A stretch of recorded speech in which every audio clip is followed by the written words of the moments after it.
Hi, this is Betsy Sawyer Gaylin, and you're watching Ready to Heal. This is a show about alternative healing. We're talking about all kinds of alternative healing. And today my guest is Jami Verrillo. He does something called Access Consciousness bars, right? Access conscious, or just Access Consciousness? Well, the bars is a process that we do on people, but the tools of access that I use with the animals are probably what we'll talk about today. Okay, and he is also, he's here today. We're going to mostly talk about the fact that you are an animal facilitator, you call it. So tell me, what is that exactly, and how does it work? Well, for me, the way that works is I've always had the capacity to be with animals. It's just one of these things that always felt like light and fun and easy for me. So, did you have pets as a kid? You know, my parents weren't real pet friendly kind of so, but every once in a while I would pick up a stray dog and bring him home. Yeah. So, but we had goldfish and things, and I lived in the suburbs. Yeah, so I didn't really have a lot of exposure to animals, but there was, some things kind of triggered my capacity and awareness around that, because I spent 20 years in the racing industry, and how did that happen? It was one day I walked into the racetrack, and it was wow, I can do this. I know how, without any kind of formal training whatsoever. And did you ever race horses before? Oh yeah, I was in the harness racing industry. I drove horses. I raced at Yonkers down the road here, and about a dozen other tracks up and down the East Coast. So did you ride horses as a kid, or? I remember maybe once as a teenager going with a bunch of people to a horse farm, and I don't know that I was one of the ones that actually got on. But there's a story in my book, and I don't want to give all that. So, and anyway, so there was an event that triggered me showing up at the racetrack, and it was someone just, kind of plugged me in, and it was wow, this is really cool. Yeah, I can do this. So you said you can do this. You can race horses, or you can just to be with the animals. Again, it was the capacity that I had just to be with that energy was, it was really easy. So, and how would you describe that? A lot of people have been to the racetrack, but what is the experience that you had that made you say, I can do this? I can feel the energy of the horses. Yeah, I was and I looking back on it, everything makes total sense to me now, but back then it was just I hadn't figured anything out about energy. I didn't know what energy was. I didn't know what being conscious, being aware, and being present and all that was at the moment. And but I just had this capacity. It was a gift, I'll say, because one of the things was I was always good with troubled horses. Troubled horses used to show up at my barn, and I seemed to get along with them. Yeah, how did you know they were troubled? How did they happen to show up at your Other barn? people couldn't deal with them. They were either, they were horses that just had a lot of energy and they couldn't control them, or they kicked, or they bit, or, people put a label on them, this horse is no good, and, and I would always see. It's amazing what I could, thinking back on it, I was able to see beyond the stories and just see. What I do now when I work with people and animals is actually see the being. And so describe that a little bit. It's because it's kind of the concept is kind of out there, but if you could sort of to put it into words, it's like we were having a conversation earlier. It's not a linear thing, right? It's like when you're with your dog and you're just sitting with her. You feel peaceful. You feel relaxed. You feel connected with her, right? Right. So picture that with horses. When what I was saying earlier is horses present an invitation for people to step into. They're just they're conscious. They're present. They're healers. Now, we were talking about my dog before, and I know I told you this before, that I feel like my dog showed me how to have my heart open all the time, because I became aware with her around me that her heart was always open, and that was like that was a real revelation to me, and I think that's one of the many benefits of having a dog, and people don't always consciously realize that.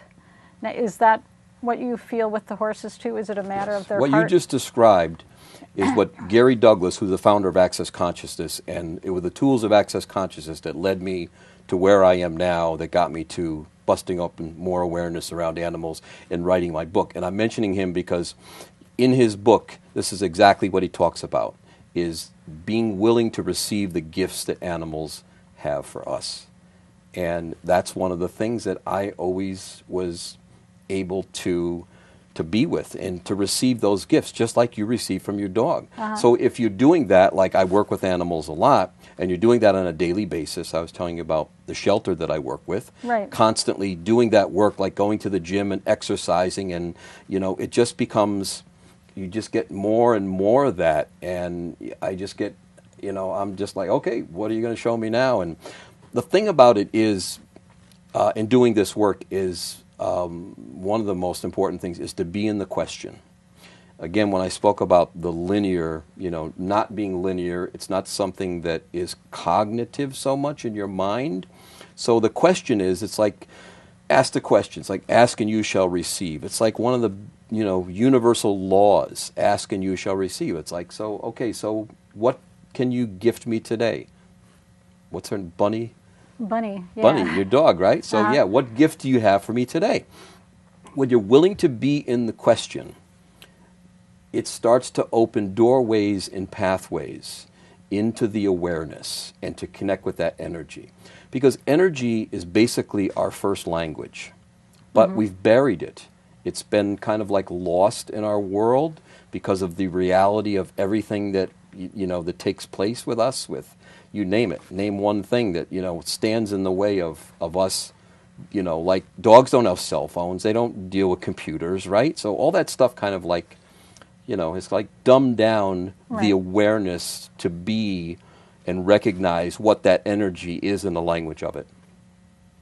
So I just have to go back to this because I'm trying to understand what you're saying. Like when you walked in and you first realized, okay, I have like an affinity to these horses that is unlike what most people have. I have some sort of connection here, and I feel it. What is that? What did you feel?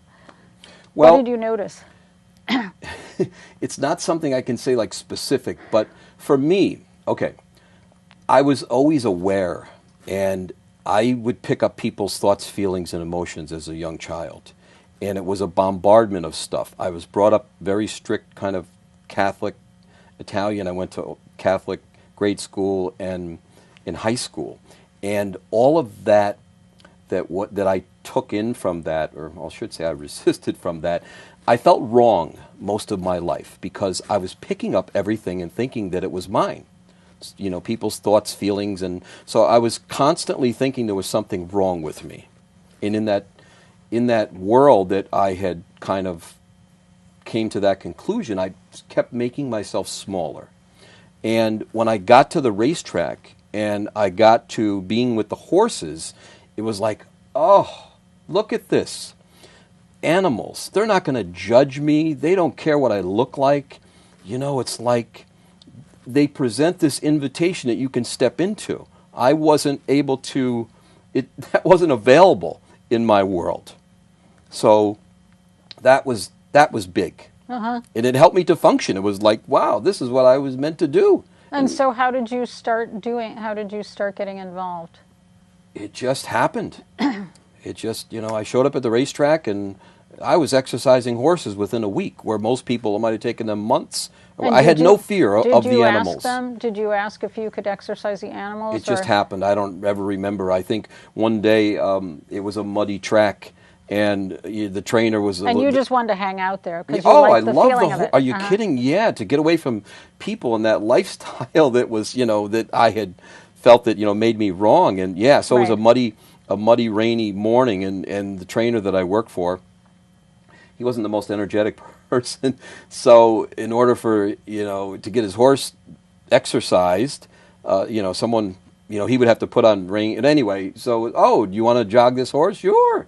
So, there was my opportunity, and that's how it started. And I never looked back. And now, how did you jog the horse? You got on the horses, so you rode it, or you? Well, these are harness horses, so there was an exercise cart, with a sulky, like Yonkers, the two-wheeled things. Yeah. Okay. Yeah. And it started a 20-year racing career for me. And did you find, like, certain horses you connected with more than others? I've really, looking back on it, again, I wasn't really consciously aware of, like, oh, I'm connecting with this one more, or this one's less, not, it wasn't like so cognitive for me. It was just like, this is what I'm doing. I have this gift. This is kind of like, wow, this is fun. It was easy. I loved it. I owned horses. I trained them for people, and traveling around, I had some wonderful experiences. So, yeah. But when you're saying, like, you had a gift, like, what did you do with the horses? So you exercised them, and they seemed to respond to what you were asking them to do better than they responded to other people? It wasn't, no, I wasn't, it was just a knowingness that I have. It's even more now. Like, everyone has some sort of knowingness in something, and I'm sure you do. Whatever it is that you do. Everyone has something that they do extremely well, and, if they're not even aware of it, if they asked enough questions and maybe use some of the tools that I used, it would be uncovered. So that was the thing for me, and that's the whole thing about Access, and their mantra is knowing that you know.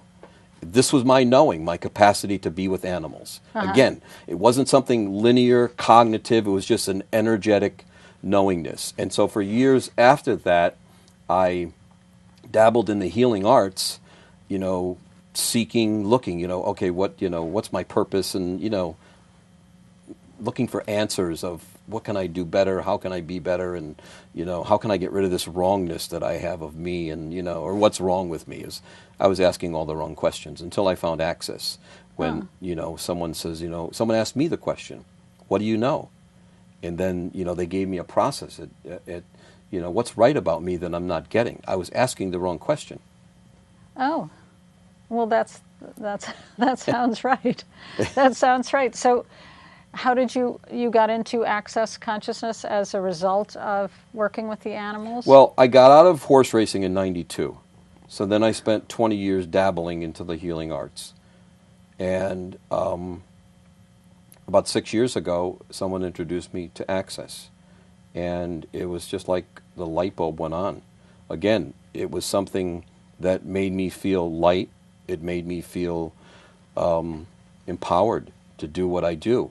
And the question, it was like, it sounds so simple, and these tools are very pragmatic. It's not anything like esoteric that, you need to go in caves and meditate for 20 years. But it's these questions of, what do you know? And it was like, and it wasn't like I got like this answer like immediately, through, few years of having my bars run. And what do I know? I know how to be with animals. I raised horses for 20 years. This is my knowingness. So when I started to recognize that this was a capacity and a knowingness for me, and continued to ask more questions, and then showed up with a willingness at these rescue places like the shelter and some horse rescue farms, these doorways and pathways of awareness of being with animals just started to open up for me. So tell me about, we were talking a little bit earlier about how this is something that I had heard before, and you said it's true. Like a horse's presence is bigger. Is that what it is? A horse's presence is bigger than a dog's, or you're saying that how you communicate with them is a little different? Well, horses are healers. They have, anyone that's ever been around horses, there's a presence there with them. They're in present. All animals are.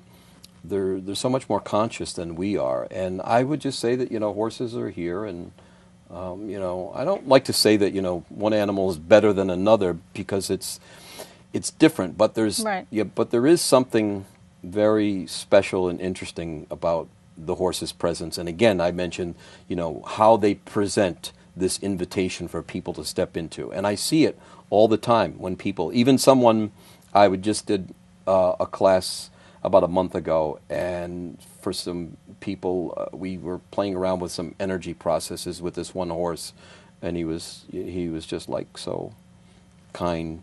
What kind of energy processes were These you? processes and access, there's energy processes specific to things that you want to change in their body. But the point that I'm trying to make is there were people there, a couple of women that had big time fears of being around animals and especially horses. Oh. And Just being around them or riding well, just them? you know, being next to them. We weren't riding this horse; we were doing energy work on him. But it was just amazing what happened. How we along, you know, I say we, it was the horse. Like they, you know, it's like they know this language. You know, they know the energy. They know kind of what's going on, what we're doing, and what's coming. So there was a space that was created. Again, I'll use the word an invitation for these people to step into. That was just easy for them. And they got their hands on the horse, and they're kind of like looking at each other and looking at me. And the other facilitator was there. Was like, "Wow, I can't even believe I'm doing this."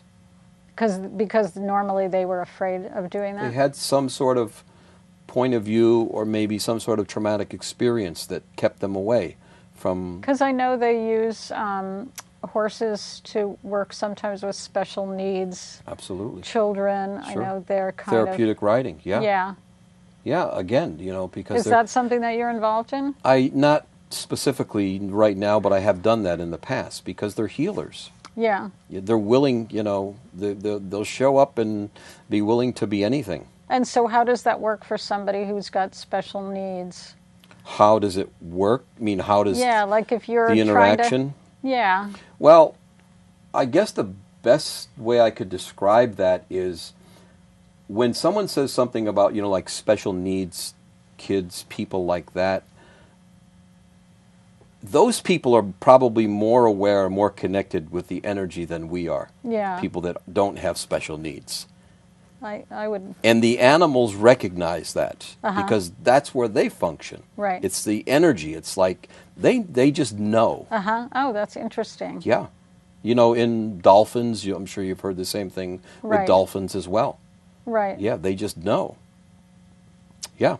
And so there's a healing connection there. There's that kind of Just like, in caring for the horse, or in riding, or in just being around I would say yes, the yes, horse? and yes. So everything. Just Yeah. any kind of contact is a good Sure. thing. Oh. Yeah. And so you were telling me also that you work in a shelter and you work do. with dogs, I do. a lot of dogs. Lots of dogs. And Yeah. so, and tell me again, the energy of a dog feels different than the energy of a horse to It you, does. correct? Or Yeah, it's energy that, you know, I'm connecting with, but with the dogs, I think I told you I'm working with a lot of pit bulls, and if you told me 2 years ago this is what I'm going to be doing, I never would have believed it.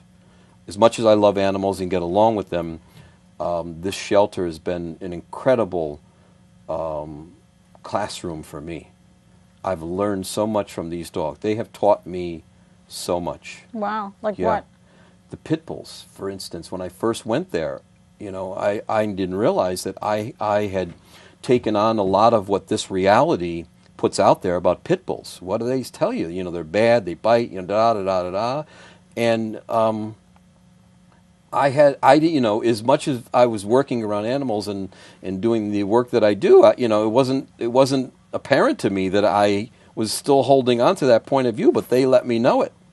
How did they let you know it? Well, these pit bulls they have so much energy, they have so much potency, and with all that, they can be a little rougher than some dogs, and they play a little bit harder. Uh-huh. And it can be misidentified by people as aggression, where that's their way of functioning and communicating. Right. So what it gave me was an opportunity to show up bigger, with more space, and with more potency in the world. They showed me how to be more. Oh, where, that's interesting. Yeah, they were. Is that why a lot of people like to have pit bulls? Could be. So, some of them it's like, yeah, they, it's, I look at it from a different point of view, as I was telling you before. I kind of like, with the axis, like turns things up on its, upside down as far as like looking at things. Because I look at it as the animals are choosing us. You ever see the bumper sticker that people have on the back of their cars? It's like a paw print. It's like, who rescued who? Oh yeah, yeah, I have seen that. Yeah. Yeah, no, I think that's true. So, how do you work with cats as well? I have worked with cats. And what have you learned from cats? Cats are it's a different type of energy. When you're working with these animals, what exactly are you doing with them? Well, the first thing I do is ask a question. It's like, okay, is there anything I can contribute to you here? And what can you contribute to me that would allow, a greater space to function from and change whatever it is that, they might want to change, and what's required here. Again, using the tools of access. So the tools are, basically changing something, changing the energy of something, changing the pattern of something,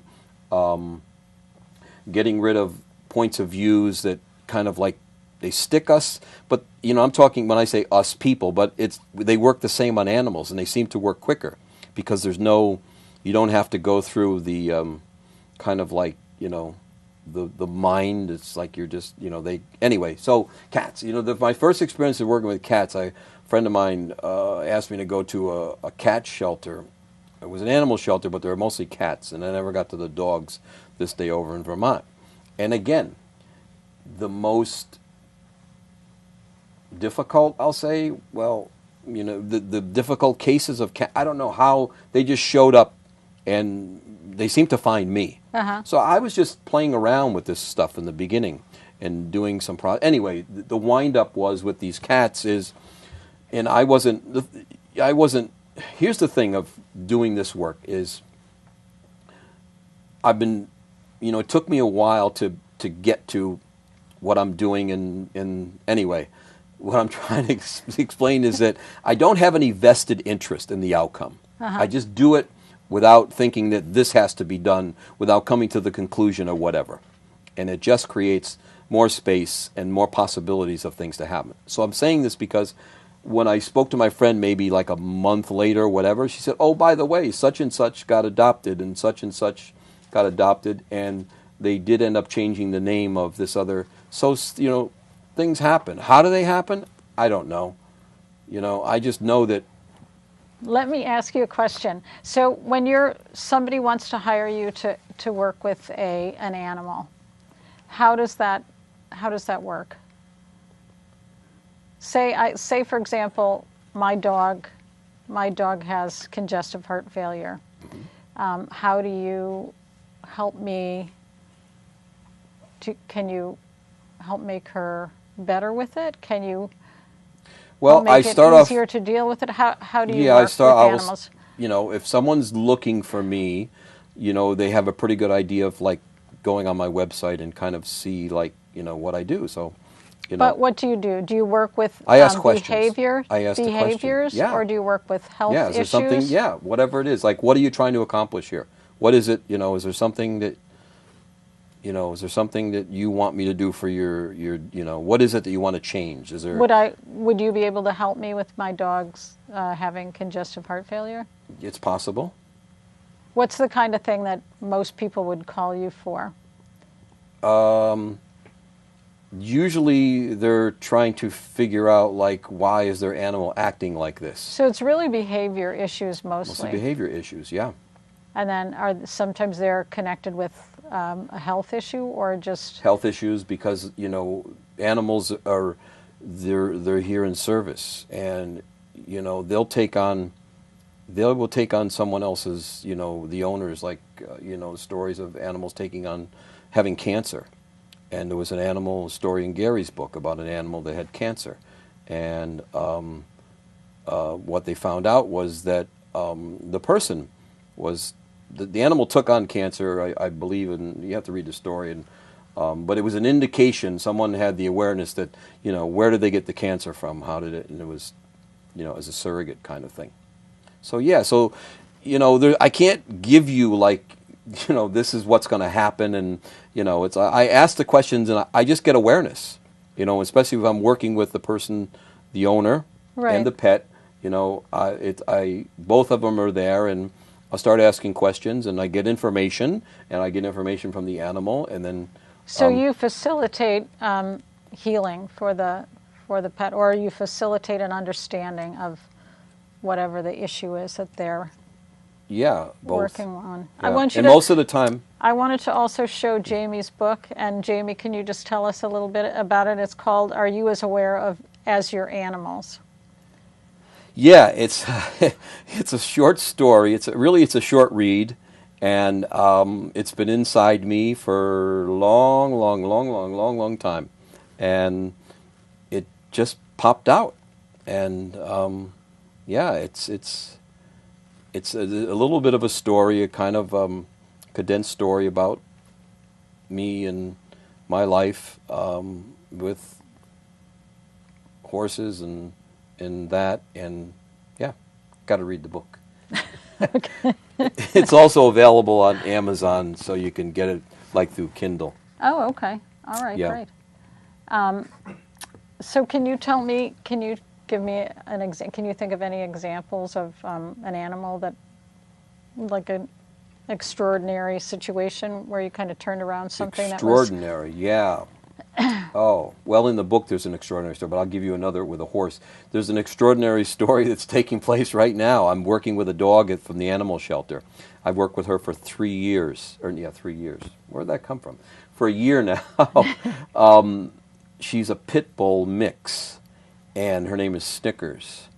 And when I first came to know her, she was totally unruly. No one could walk her. She would bite the leash. It wasn't a leash, it was a chain. She was like super reactive to other dogs. She wanted to go after them. Very, I thought it was like really, it looked like aggressive, like she would hurt. But again, as I started to get more familiar with how these pit bulls, act, it was just a way of her, she has a lot of potency, this dog. And I just started working with her. And, again, she found the shelter, me, and, anyway. So I started doing processes on her. I started, using the tools of access on her. And from a year now, she's been at the shelter because she's a very peculiar case. She grabbed someone one day. She was in a section that was where she could be adopted, but they put her in back, kind of like stepped her back where she can't be adopted. She grabbed someone's jacket, one of the workers there, and it was a playful thing. When she greets you with her mouth open and her tongue hanging out. She was a stray. She was picked up. She was living in the wild for a while. She had pups that were abandoned. Oh. This is like her shaking hands with you. But if people don't realize... If they don't understand. Yeah, right. like she'll come and greet, but I correct her. I use the tools and, I almost on a daily basis, there's only me and 2 other women that are able to walk her. The unfortunate thing about it, not that I try to look at that as unfortunate, but she can't be adopted because of what she did, and they have these rules and regulations about pit bulls. If a pit bull bites someone, draws blood or whatever, they can't be, right. because it's a state-run facility, they can't be put out. So, but right. Anyway, this dog has been one of my greatest teachers. She has taught, you talk about animals speaking to you energetically. Right. She's just like, she's so much like me. She's like, I tell people, she's like, it's like, if you could, diagnose a dog that, that's autistic, it's like, it's her. But, again, I don't see that story that everyone, be careful around her and that, it's like her and I are like 2 peas in a pod. And I go and walk her, and there's no more chain, there's no more muzzle on her. she'll do all the commands that I have her do and sit and lay down and and she barks when she has like this aggressive kind of